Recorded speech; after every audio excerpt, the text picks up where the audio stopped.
Fight, seek, and destroy!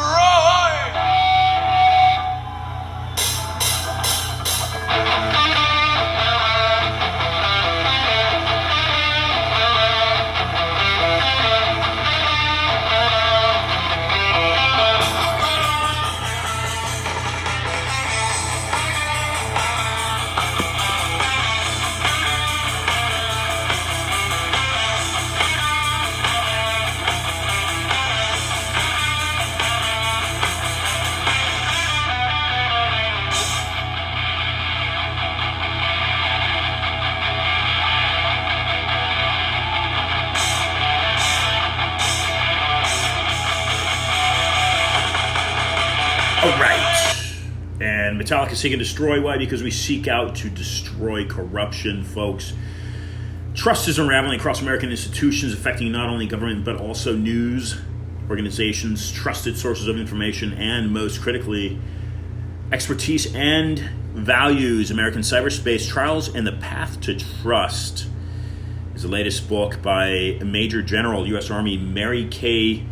Eder, and she'll be joining us here momentarily. We're going to bring her in right now. This is Ian Trottier for Discussions of Truth. Welcome to the program. I've been doing pre-recorded shows on Saturdays outside of my regular Wednesday 5 p.m. live slot. You can hear it at a number of websites, including discussionsoftruth.com.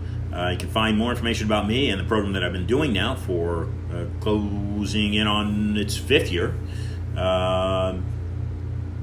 Discuss the Truth. Ian Trottier, IANTROTTIER.com. You can also find information, literary work from other scholars in academia at stopcommunism.uk. That lists a extensive database of files that can be accessed free, usually on archive.org, and other sites that publish books and other literary work. Again, stopcommunism.uk. Okay, calling in Mary Eder.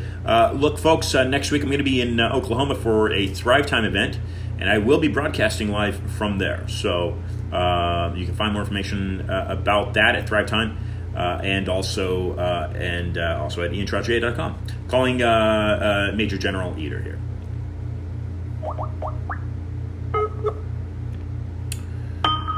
Again, you have joined Discussions of Truth. Please pass this word along. Hello? Yes, hello. Mary, this is Ian Trottier for Discussions of Truth. How are you? Good, how are you? Well, I'm doing good. I'm fine. I am privileged to connect with you, and I thank the publicists that you work with and that I work with, and I also want to thank you for your time for serving the country. Retired Major General Mary Eder here with me on Discuss Your Truth. Mary, would you take a moment and for listeners just give a brief introduction to you, and we'll get into your latest book. Okay, great. Well, thank you for having me today. I'll tell you that I spent a lot of time in the U.S. Army working on communications. I was in public affairs. I worked at the Pentagon. I also worked overseas at the George C. Marshall European Center in my civilian capacity. And I've spent a lot of time analyzing media, communications, intent, strategy, and all of those things that led me to start to write a series of articles about where we are today in terms of truth and trust in our institutions. I think that was all one sentence. Well, it may have been yeah. I mean, it was definitely in one breath. It sounded like, and that's a lot to really take in, and of course to explain. And we are definitely in a completely different era than we were, I think, even 10 years ago, and certainly 20 years ago, with the introduction of information being passed through social media and also through the internet. I want to talk briefly. You've gotten into this, and so again, the title of Mary's book is American Cyberspace Trials and the Path to Trust. trust is not only an incredibly important connection to have in all aspects of any type of relationship, but certainly at the highest level of defending and keeping a country safe. It trickles down to us civilians or any military personnel that's living in a civilian capacity, such as yourself at the moment. But what do you see as the most major threat, if you will, to that erosion of trust today in 2021?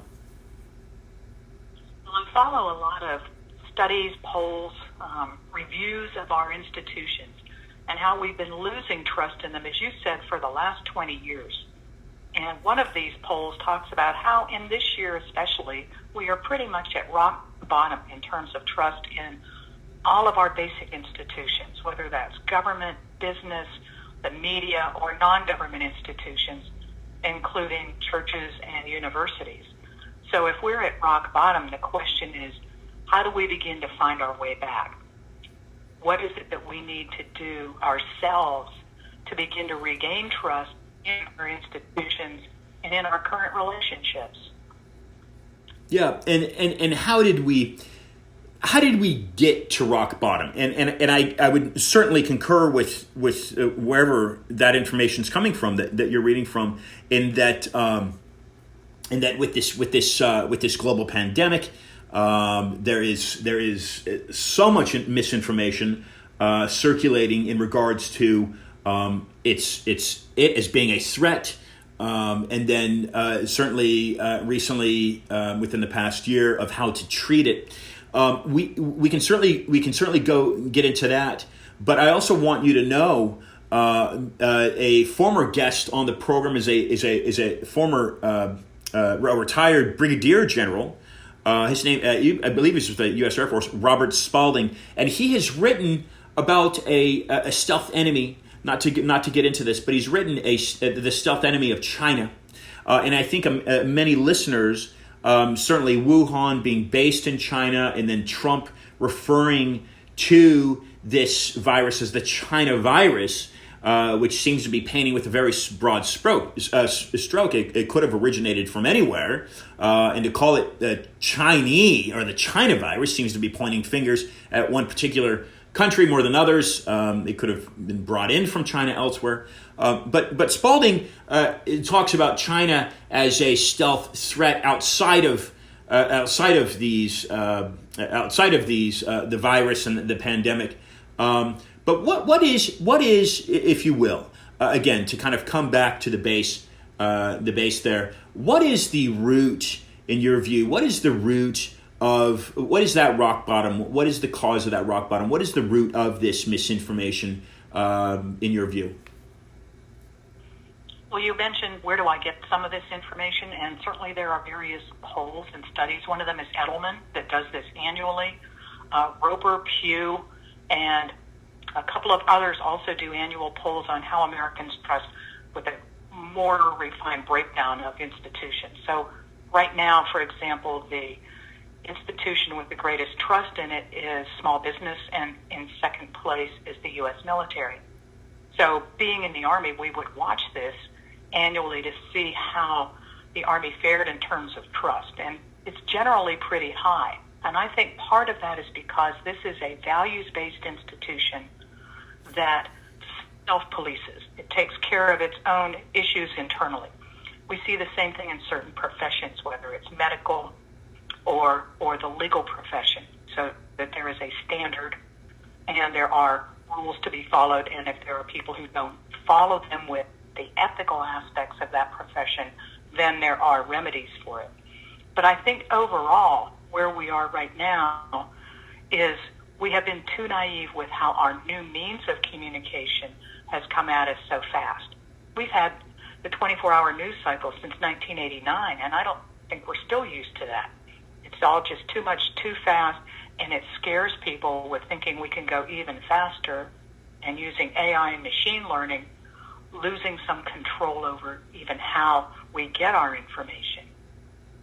Wow. Yeah. I mean, you've said a lot there. What with your perception, and you're getting at some of these core values, not only in civilian life, but again, as I mentioned, how my feeling is, if let me cut to the point here. In the military, as listeners listen to you speak, and again, you are retired, but is this becoming an issue in the military? Has anything inside your work at the Pentagon and inside your work with the U.S. Army while you were there? Was there anything alarming to you that said, "Oh, wow, I'm not sure if I can trust this or not"? Did you ever experience anything like that? Well, we look at the people we bring into the Army or to any military service, and this is all of America. So you get people from all over, and you see a little bit of everything. So part of that is as far as our recruiting goes, we need to maintain our standards of the people we let in. So is a felony conviction some reason we should keep people out? Well, probably.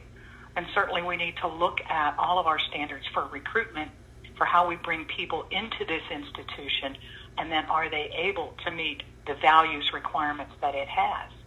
And we can't afford to be continually naive about this. I think that's one of the things I want to talk about a lot now, our own naivete. I looked this last week at people I know posting pictures on social media of their vaccination record card for COVID. So they're giving away personal data, and now we're seeing these cards for sale. They're for sale on Etsy and eBay and other places. So fake cards, and where did they get the information to create them? It was given away. Wow. Okay, I have not heard this. This doesn't surprise me, but I have not heard false vaccination cards or black market vaccination cards. And you're making a really good point in that, and this has been a concern, I think, for a number of years now. Not only information that the public provides to a social media platform like Facebook or Instagram or Twitter, and I find it appalling. That this massive company, being Twitter, really got away with deplatforming the sitting president, the former sitting president. Regardless of political affiliation, I don't think that somebody that's holding the highest office in the land should ever be deplatformed from one of these social media websites. But nonetheless, the information that the public gives them is very extensive. These algorithms and these machines that are running these sites are collecting information about each individual, and it sounds like selling it for profit to other corporations. But in regards to these vaccine cards, do you see that this type of thing could cause concern to national security? And is it possible, you're talking about weeding out credible people to let into the military? Is it possible that in this day and age, that type of ability to falsely produce identification or record could pose a threat to national security? Oh, absolutely. We have a lot of documents that verify our identity, whether it's a passport or a driver's license, and these are always at risk for hackers. I've had people say to me, well, why is this happening? That there is all of this fraud associated with, say, things like a number of prisoners in California applying for unemployment benefits during the pandemic. Well, anything that's created for good can also be used for evil, and it presents opportunity. So that's why I really think a lot about this in terms of how we protect ourselves and our information, what we personally choose to put online or let others have access to. There's still information from a Facebook hack a few years ago that's available on the dark web, whether it's phone numbers, birthdays, information that can lead to other types of access. So I think we just need to be more aware. And if you want to talk about that deplatforming, I think you're absolutely correct about that. There's still this issue of the Communications Decency Act from 1995, in which platforms then were told they were not liable for the content of what was put on them. And by then it was just phone companies. So the phone company is not liable for what I say to someone on the phone. And because we haven't updated any of these regulations since then, that's come to mean social media as well. So these companies are struggling with how they take responsibility for what's going on their platforms and how they enforce it.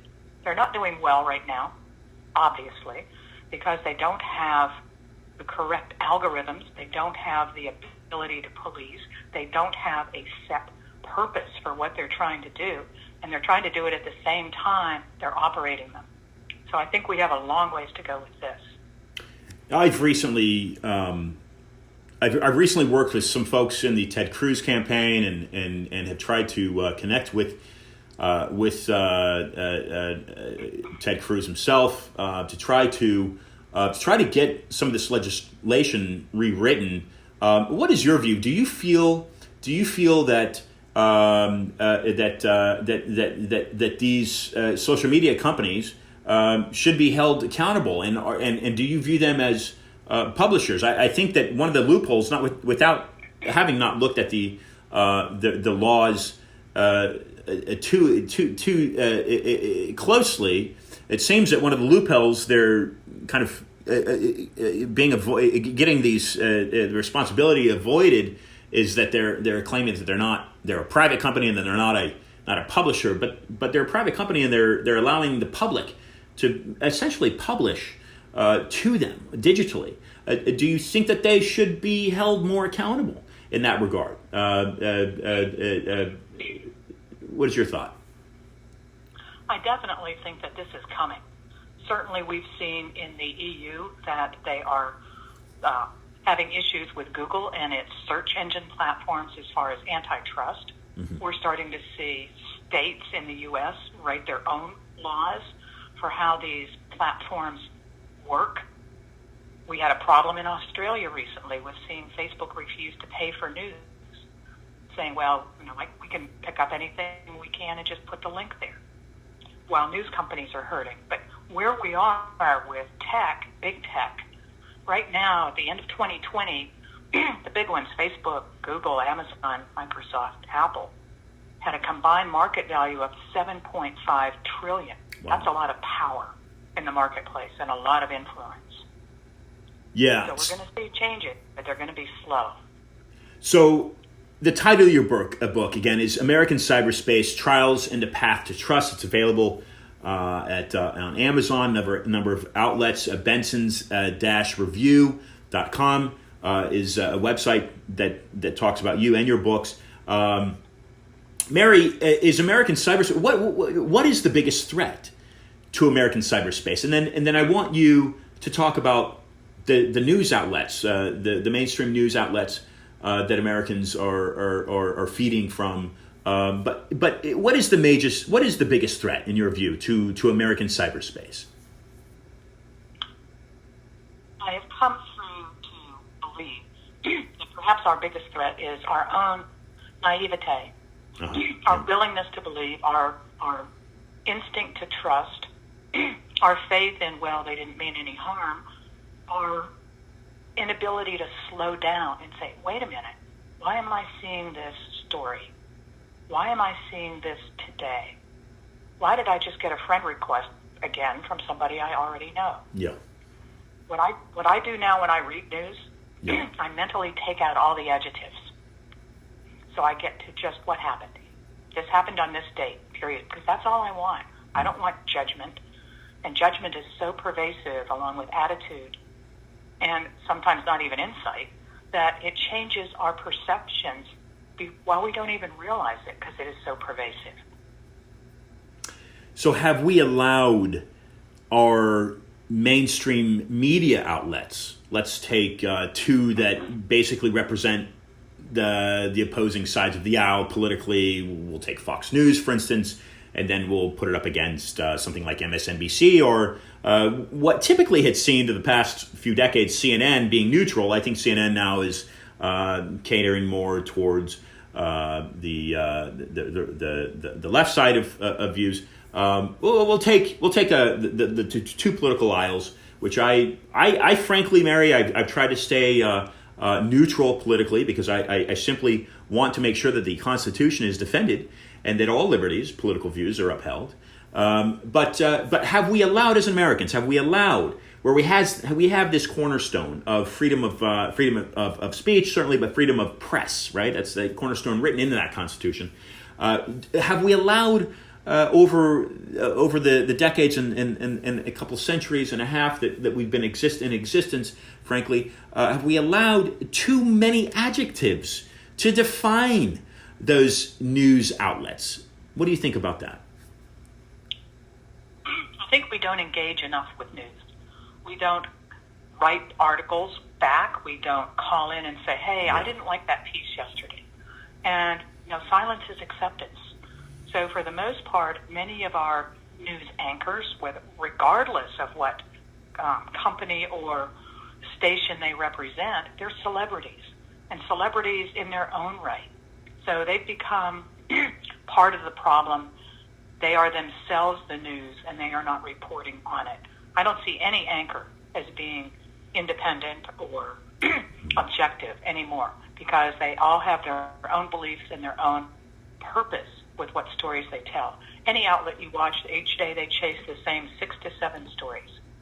But we have a 24/7 news cycle and a lot of space and a lot of room there for media to do more, to give us better information, not just unload it, but to give us real information that can be educational, help me figure out what a bot looks like or a troll or a fake news site, teach me something, give me insight, and tell me more. I had former CIA analyst on the program. It's been a couple years now, and he would personally hand deliver, I believe, George Sr.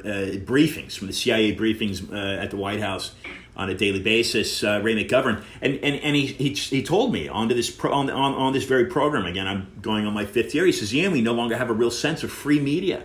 He says, "The only hope now is for people like you who can repair the damage and get people listening to people who know what they're talking about. Certainly you, having served in the military and as a major general, you certainly have a very good idea of what you are talking about. And it's a platform like mine. I'm not an anchor on CNN or Fox News. I'm simply an American citizen that said, hey, there's something wrong here. We're addressing one of those main issues, and I think we can identify it as misinformation or trust. And now it is platforms such as mine that Ray was alluding to a couple of years ago that gives that independent voice an opportunity not only to speak, but again to allow those who know what they're talking about to speak. How have we gotten to this space here, Mary, in your view? I apologize. I know it's the naivety, and that's a very strong word that listeners need to be taking away from them. Can we expand on that? I think we've gotten to where our mainstream media is considering itself to be too big to fail, but nothing is too big to fail. And certainly with smaller outlets, whether it's the new Substack newsletters or other options and opportunities, particularly talk radio, I think gives you more insight, more availability, and more other voices to hear and learn from. And that's what I think we're going to continue to see is the rise of alternatives. And those alternatives are what are going to give us the insight that we need to go forward. Great. Yeah, that's wonderful. Mary, what inspired you? What caused you to write American Cyberscape? It started out as one article. I just wanted to write one article about what I thought I saw going on in all of our communication efforts and what I thought we needed to do in each of these areas, each of these institutions, and how ordinary people can influence them to do better. And then I finished the first article and thought, no, I'm not done yet. I want one more. And it just kept going. I think I'm finally done now, maybe. You're done now? No, maybe not. That's a great response. Give listeners a little bit of. I haven't had a chance to actually go through the book. Give listeners an idea of certainly we already have, but expand on a little bit more of what they can find, the chapter consistency, what they can find in the book. Sure, I'll talk about the one that's called "This Time It's Personal," and this is about protecting our own identity and information, because we all carry spies with us, whether it's your phone, it's your Fitbit, GPS, your Easy Pass. There was one story a few years ago about how hackers were able to track where President Trump was because they could get pings from the phone locators of the Secret Service agents with him. Wow. We've had issues in the military with soldiers overseas wearing smartwatches. And where are you going to run if you're in a forward operating area and it's around the perimeter of a base, forward operating base, or small installation where you are? So you're giving those are hackable. So you're giving the whole perimeter, and you're giving the access points without realizing it. Same thing with toys and games and apps. All of those things that download data every time there's a keystroke. TikTok. The military has not permitted those within it to have TikTok for the past several years because of the data it sends back to those who created it. Your car sends back information on not just your braking habits or whether you ran that light or how fast you were going if you were Tiger Woods, but it also tells routes. So if you take the same route to work every day, that can be known. So there is so many ways in which we give up information that we don't realize. We've seen stories about genealogy tests, Sure. what those can do in terms of law enforcement being able to use them. So I think it's just the recognition like, wow, isn't this cool? Look at this little game on social media that I can do that gives me ears and a mouse nose, or shows how I'll age in 40 years. Now I've just given up all of that facial recognition information. Wow. So that's why I talk about the naivete, because of so much of what we're losing. If we're using WhatsApp, and I use it to talk to my German friends, that's also hackable. Okay. Wow. Yeah. You've said some incredibly compelling things here. Let me just throw something out at you, and I want to get your interpretation. We had a highly contested voting election, and what happened after that was, I think, astonishing, and I think an alarm and a strong sense of insecurity, I think, on many levels, for listeners and Americans. In your view, what happened January 6th on Capitol Hill? What was that? There are so many answers to that, and I think the main answer to me, just as an ordinary citizen watching this unfold, is and in horror at the depth of angst, the depth of disillusionment with where the country is and how many people, even though in the gross numbers of how many people are in America, it's a small number who were there, it was still astonishing as to how many people were willing to do what they thought was the right thing, when to all of those others, it was so incredibly wrong. Yeah. And there again, was that a reflection of their frustration with the election, or the way that big tech was treating the sitting president? What was it a reflection of from your angle? I think all of those things, including believing things that we see or they may have seen online, or from particular groups that advance theories. Because certainly what happens if I tell you there's going to be a problem with the election, that there's going to be fraud, there's going to be things wrong, then I have already attacked your ability to trust in that democratic process. Right. And now you have what we call intellectual interference. So your trust is already disturbed. So I think at a very basic level, what you saw on that day was various groups and regular Americans who felt they could no longer trust in what an election process had done. It seems astonishing to watch a barricade go up around the Capitol building. I remember when I was young, I took a tour of that building, and we just walked right in, and people were friendly and courteous and happy. And now and I think it's still there. We've got this massive, almost fortified wall around that building. Is there possibly is the reasoning to avoid another infiltration? And if not, is there possibly another concern that hasn't been identified for that neighborhood? I think for being fortified.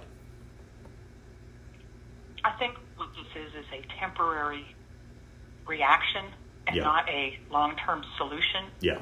And that there will be a solution that has increased security that is less invasive looking, if you will. I think that I agree with you on that level, and I certainly hope that unfolds. Some takeaways here from our time together and from this wonderful book that you have written. Again, former retired general, Major General Mary Eder, American Cyberscape: Trials and the Path to Trust.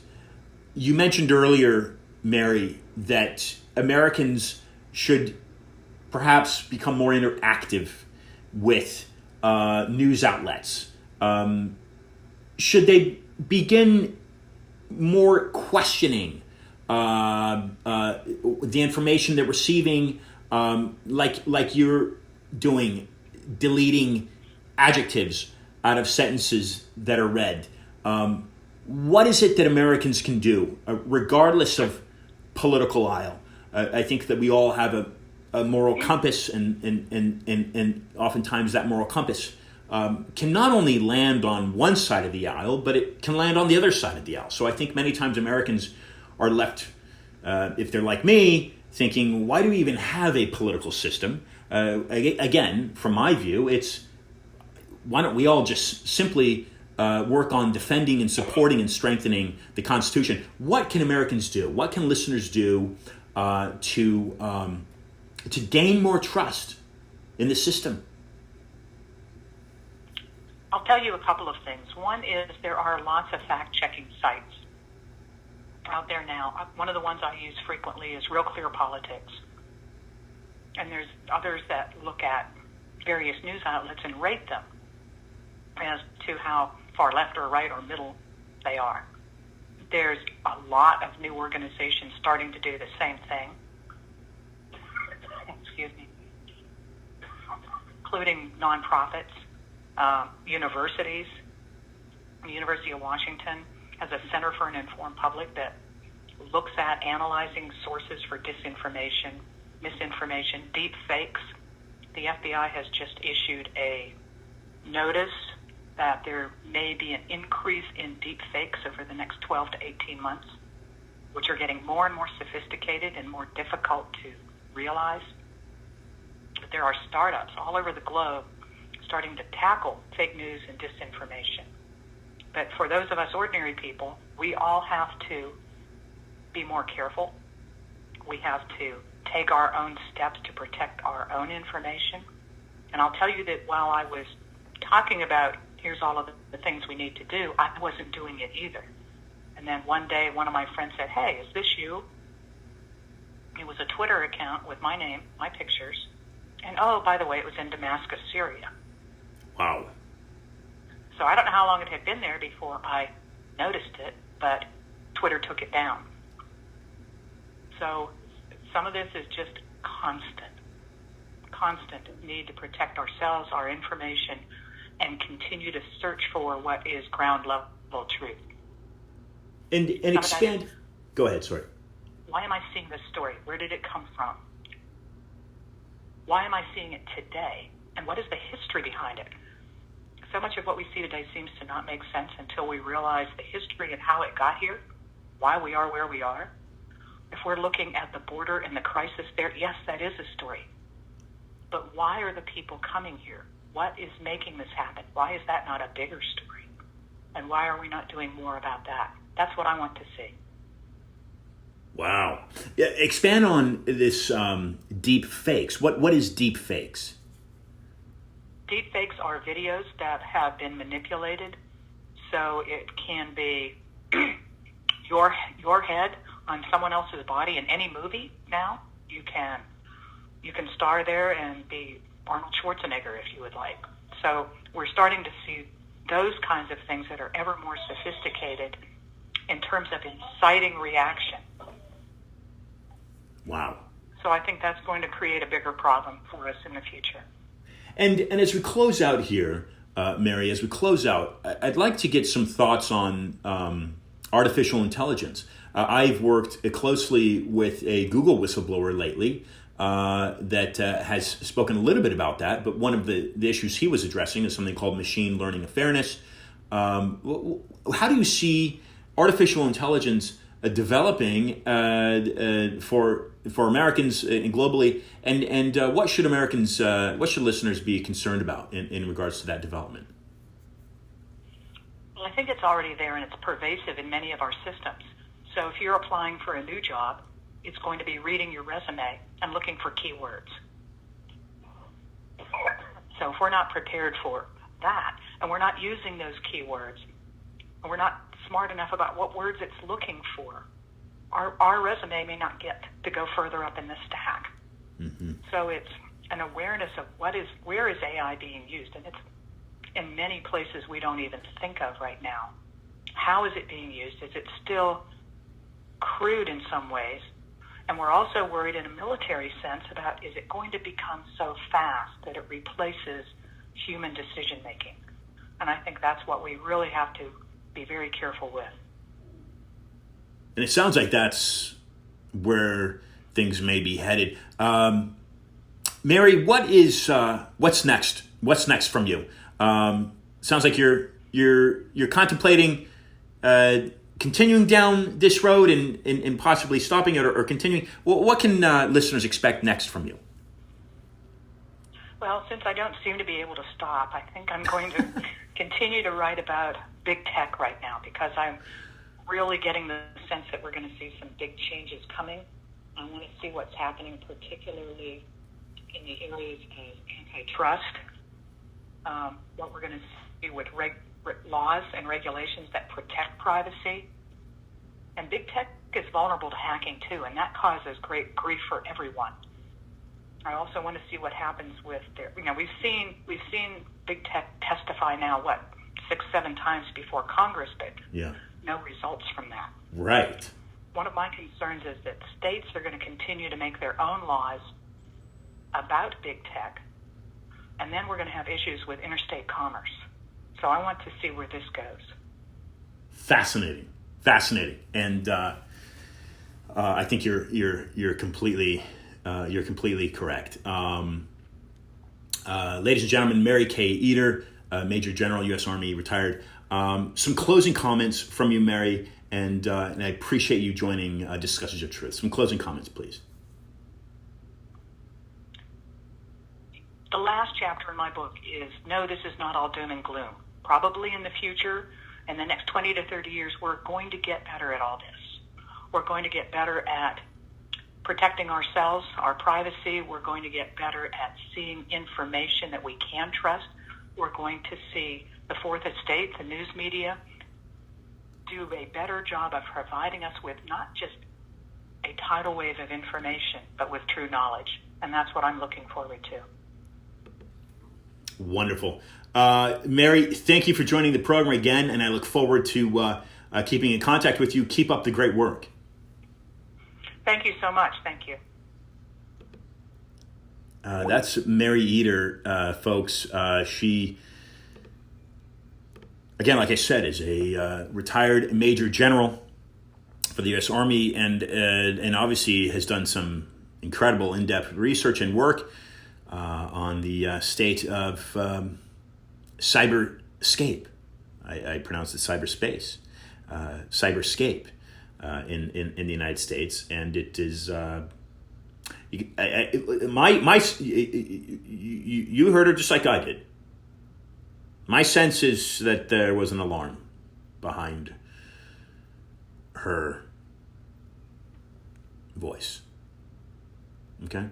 And it just simply means, folks, I agree, that what each and every one of us have to do and need to do is make our own personal voices heard more. And whether that is writing to your your local politicians, meeting with them, demanding a meeting face to face, your state politicians, your national politicians, if you have children, sitting down. Hey, look, our Charlotte Isabel, one of the early guests on my program, has been over 4 years. And she said she left the Reagan administration. She was fired because that's exactly what she wanted. She wanted more power to the parents. And that was being taken away. This was back in the 80s, folks. This is 40 years ago, just about 40 years ago. The power of the parents and the power was being given to software. And she had an issue with that. Reagan let her go. Charlotte Isabel. You can find that. The title of her book is The Deliberate Dumbing Down of Americans. That's the title. Deliberate Dumbing Down of Americans. How the U.S. education system has been completely slaughtered, eroded. We are in unprecedented times. And now, like no other, your voice needs to be heard. So again, getting back to if you have children in school, if you're a parent, that means marching down and speaking to the superintendent, the school district, the teachers, whatever. If you have an issue with the curriculum, the tests that are being taken. This is time for you to stand up. Stand up for what you feel is right.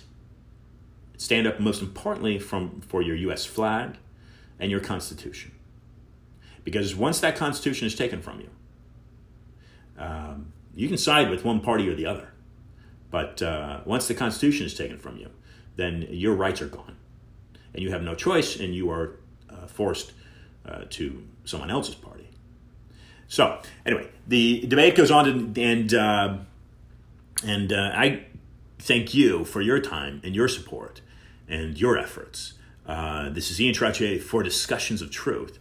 I'm going to give some brief information here on how to listen to me coming up here in an hour. You go to pilled.net. Or you can go to Pure Social TV / Patriot Transition Voice to hear my upcoming interview with the Patriot Transition Voice.